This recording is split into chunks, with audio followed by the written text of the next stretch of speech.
Well, hi everyone. I'm going to try to get through this. I'm very, very tired, but I did make a lot of notes throughout, so I think it's pretty self-explanatory. So, yeah, this has been the sky.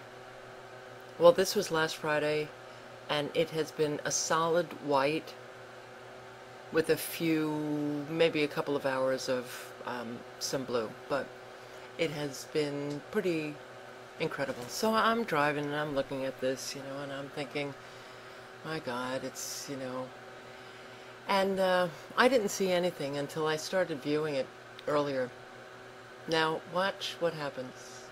Okay, did you see that right smack there in the middle? If you observed it before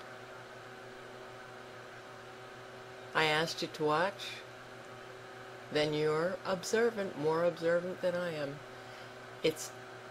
Look at that. Look at that. Okay, now,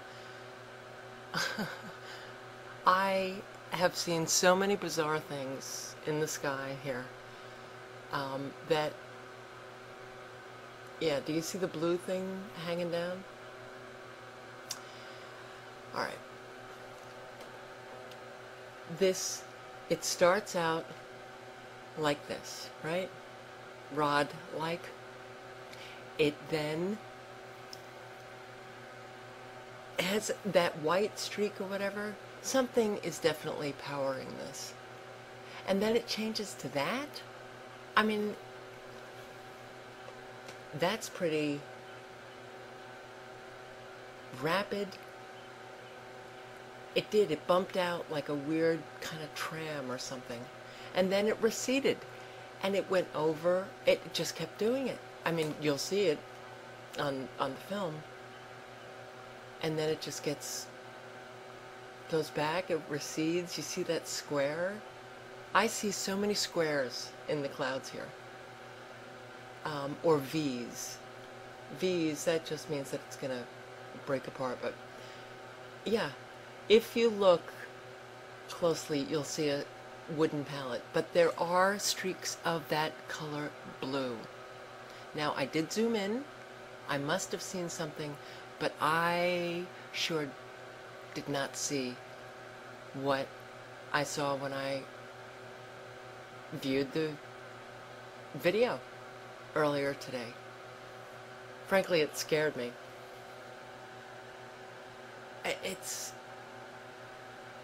Look at that. Look at that. It's like, I don't know. Anybody? Anybody know what that could possibly be? I mean, you can see like a shadow of this. This is nanotechnology. My clouds actually put on performances. And I don't even talk about most of what I see, because who do I have to talk about it with? And it's too overwhelming. It's just too overwhelming. I get so overwhelmed, I don't even want to put up any video or talk about anything, because it's like, where do I even begin?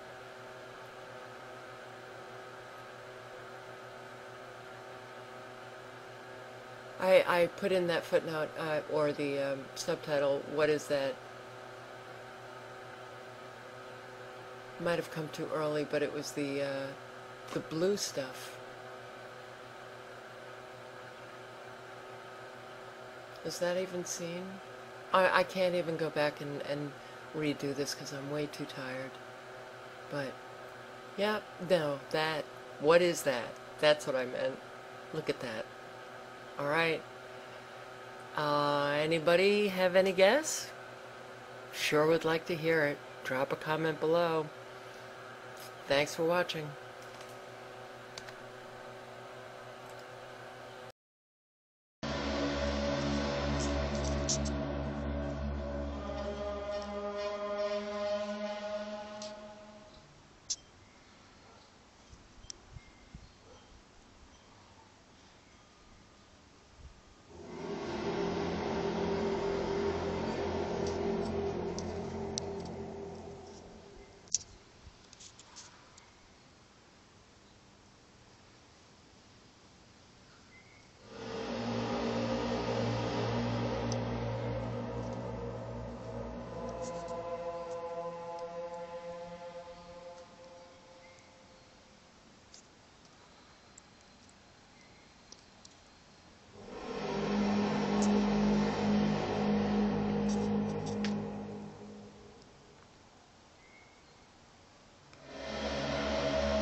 Being a black folks and hammering out a bunch of videos real fast, and they're sloppy, but I don't really care about that. It's just getting the facts out. So basically, we have known when we are basically at the end of, and this is the freshest that I've got from our friends from the French and the Canadian telescope over in Hawaii here. Now, I'm going to try to freeze it there before the sun is coming up.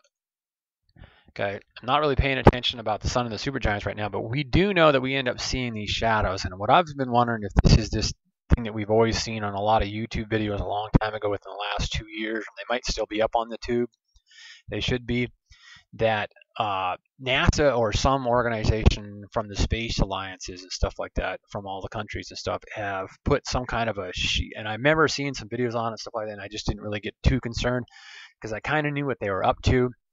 And I think it's still kind of highly classified about the things that I think because they were doing some science studies also with a portion of it. They do a lot more than one thing, and I got to bite my tongue on that a little bit. When they send something up, there's a lot more than one thing that's going up there. They don't waste the fuel too much. There's usually a lot of times there'll be one other project or something that'll fly up, take off with the satellite or something. You see, they actually, when they get up where you can't see it in space, sometimes there'll be a little bit of something else that goes out somewhere else. And sometimes there could be more than one satellite on something that's going into space, folks.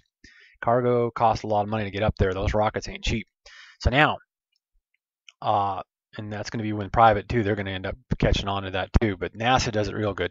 So we've always had this here, whether this is an object that's up by the sun and the supergiants, but it's always stationary on the shot. Now this is not a dirty lens, okay?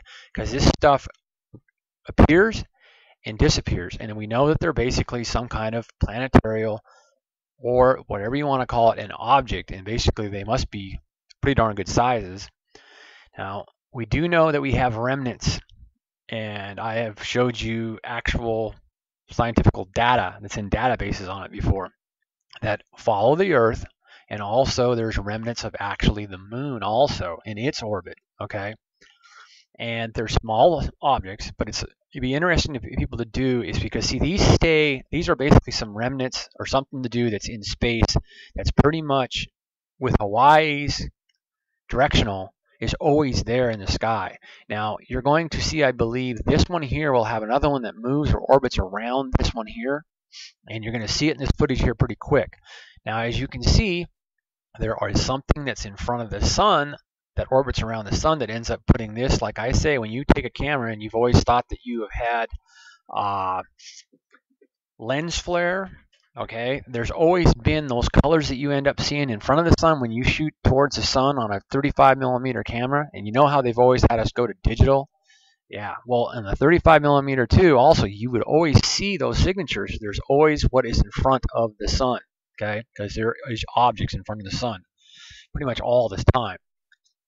And yes, reflections, bending light around something, forget it. Light is just like a flashlight. You turn it on and then you can play charades with that light or cut it down by blotching out pieces of that light, i.e. headlights in World War II and certain wars where the idea they made just a little, optical little view, so the idea that it's not seen that much at nighttime if you actually had to turn your lights on and off and so forth and so on. Okay, so getting back to the fact here that we're looking at all these dark blotches up in space that pretty much stay stagnant with Earth and with the direction of Hawaii on basically a GPS of Hawaii.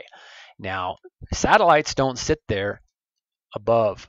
Now, there are some that do, okay? There are some satellites that can be propelled, but that takes a lot of fuel to keep it right over top of something, okay? Otherwise, they're orbiting, and they do their orbit. Like I'll do everybody's seen the snake when NASA has their deal up there, or if you go look at, everybody knows that there's usually an orbit like this because of the oscillation of Earth, okay? You can see my cursor as I'm going like that. You see what I'm saying? It's got an S going. It's like a snake, okay? Because we are always oscillating like a bullet, okay? Rotating like a bullet, and Earth does rotate, but when it's rotating, we also get a little north-south axis action, okay? Because we are a bullet tumbling through space at more than 60,000 miles an hour, and of recent, way more than 66,000 miles an hour. It's almost been like 66,000 and something like 600 and something miles an hour that we've been going, okay? So these objects are there, and you can't miss it, especially here just before this, and you'll also see it back when I play it back. Now I'm going to hit play and pause, because what we're going to do is you're going to watch these objects that are up there, and this is the one that is. I was actually wrong when I was pointing about this one. Now watch this. Now you see how this got this darker one behind it that comes out from behind that whatever object that is? Now yes, they could be shadows, like I've always been saying, but I'm starting to believe that these are actually the remnants that are around close by Earth that are always out there. Because remember that Saturn, all our known 8 planets in the Earth, so basically we have real estate up there that basically no one's went to yet. So if you were to go up there and put a flag on it for your country, or hey, you want to make up your own country, you're a king and you've got a piece of. Now, do you need oxygen up there? More than likely, but then you can't believe everything NASA says or anything a lot of scientists are paid to tell you. Now, here's these blotches at the beginning. You're going to see it. It's the same stuff. So you watch this one and also this blotch over here, and it's not anything dirty on the lens, okay? Because you'll see them go away at nighttime. You see that? When we get to nighttime, and I'll just back it up a little bit, you see how they go away? So we get nighttime and they're not visible. So they're dark objects in space, basically dead planets or whatever, but they stay GPS locked above this area in Hawaii, so basically over the Pacific. So those are our remnants that somehow rotate in the exact same sequence of Earth, because they stay GPS locked, as you see everything, and we already kind of know this, all this stuff in space, but we are knowing now that because no matter what, either that or you got a lot more eyes on you over in the Pacific than what we thought for satellites, because then they're spending a lot of fuel and money keeping those if they are satellites, and I really doubt that they're satellites. I really believe that they're actually, no matter what, are. Now I'm just going to speed forward because here comes the sun, right? And the supergiants, as we know that, you've understood that finally, that yeah, that's not just the sun, it's the supergiants and the sun, because here will come the sun. Okay, now you have your blotches here. Now, but watch, there's going to be one that's going to come out from behind, and it does it when it's sunrise. So it comes out from behind and it rotates around there. So either that, or we have a satellite system where the idea that when the daylight comes, we got a satellite that can see during the daytime, and it moves out from behind that blotch. Otherwise, this is all objects in space, and they stay stationary here all the time because you can constantly see it in the footage from the telescope there. So now watch this, because that's the one where it's going to come out from behind. And right about, right about there. Now, is it a 3D image from the sun making that happen? Now, that's possible. I'm not going to unargue with people on that, but if you've seen lately, they're always cutting our footage off right about there when we get that nice action from the sun, you see? And now we're not getting to see that signature, because you can see what's in front of the sun, folks, these objects here. And this is more than likely our mass, I believe it is like one of the 50s or something from mass 40, and they usually call it M. So M41, 2, 3, 4, 5, 6, 7, 8, 9, and then, or M50, 51, 2, 3, 4, 5, 6, 7, 8, 9. You see what I'm saying? These objects are actually up there, dwarf stars, died out objects, because basically right here with this, not losing the end of the video, you can see right there that that object there is right there. Now, is it a shadow that reflects from this actual object right there? Because these objects are all right there, because I can back it up right to there. And actually not, I'm sorry, but I'm just playing with the player, but there you go. I'll stop that. You see, these are all up there. All this stuff is up here. This, there's tons of it. Here and here and here, and we know Earth rotates. So this stuff, no matter what it is, rotates and stays GPS locked on. That's actually correct, folks. And you see there is a ton of triangulation. I mean, there's always triangulation of stuff in space, you see. So astronomers over the times have always just kind of did little doodles. They had nothing better to do. They didn't have TV. They didn't have internet. So they would draw objects when they would see these things in the sky. Okay, ladies and gentlemen? So this is either stuff in the... So basically, make a comment to all my videos. Especially to this one here, make a comment. And let's get it down to what everybody figures, and then it goes to deduction. We are all intelligent. What is it? Is it actually the objects of our Milky Way galaxy, or what stays, because we know factual by watching this that it always stays GPS locked with the point. The shortest distance between 2 points is a straight line with GPS directly to the Hawaiian Island area. Okay, this here, this, this, this, this, all of these, and this. Either that, or then recently, then we have the asteroid belt over us, which we do know. But NASA lied to us and said there's nothing close to us and nothing for a long time, which is a bunch of BS. We all know that. Okay, there's a bunch of asteroids. You go research all that stuff. It's out there. So I just want to nail it down to what everybody believes that it is. So, because it's always right there. And then I do kind of agree by just sitting here and watching it that even to myself, deducting down to the idea that as soon as the sun comes up, it starts to be a 3D effect or a shadow of this object right there. But there's still this object here, and this object here, and many, many more up here. So, and we also know that basically I am pretty much correct on the idea that it's not a lens flare. All this stuff is always 3D images of dwarf stars that are directly in front of the sun.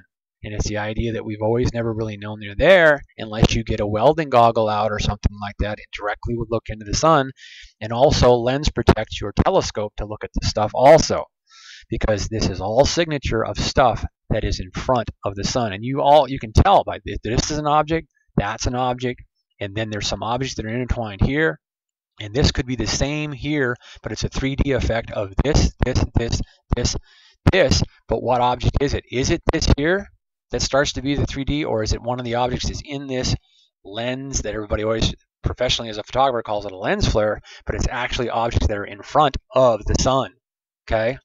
Or suns, because i.e. you can see that right there. And yes, there's always 3D reflections of suns, whether it's any of the suns of the supergiants. So there's nighttime sky as you see everything that we know of astronomy rolling by, because basically Earth is rotating, and here comes the supergiants.